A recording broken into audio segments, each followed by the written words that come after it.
Mga box, mag-transform na tayo from this to this. O diba? O isa pa, from this to this. O ayan, so magme-makeup tayo habang pag-uusapan natin ang tatlong bagay kung talaga bang confident ka. O ito, simulan na natin. O taglish tayo ha. So first, we're gonna use the Natasha Denona Bronze Palette. We're gonna start with the Beach Eyeshadow. And we're going to apply that right on your crease, towards your upper crease, towards your inner crease, towards the end of the brow bone to give some lift, as well as on the outer third of your lid. Habang ina-emphasize natin to, o ito, unang sign ng confident ka. Wala ka ng pake sa sasabihin ng iba. Mas importante na sa'yo ang approval mo kesa sa approval ng iba. Next, we're gonna use a suntan eyeshadow. And then we're going to apply that right at the outer third. You stamp it. And then you blend it towards your crease. Pangalawa, pagdating sa suot mo, sinusuot mo yung gusto mo, di ba?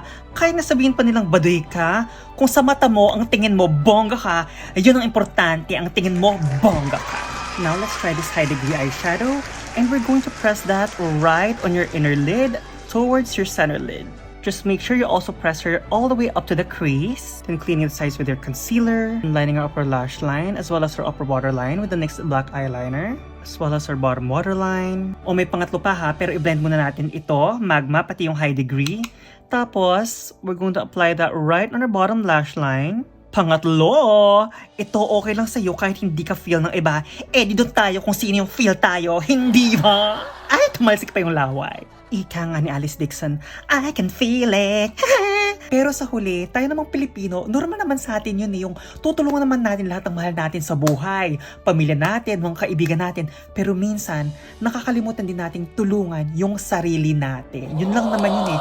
Kaya, suotin mo yung gusto mo, gawin mo yung gusto mo, kahit ano pang sabihin nila. Kasi sa huli, buhay mo yan, pera mo yan, i-enjoy mo yan.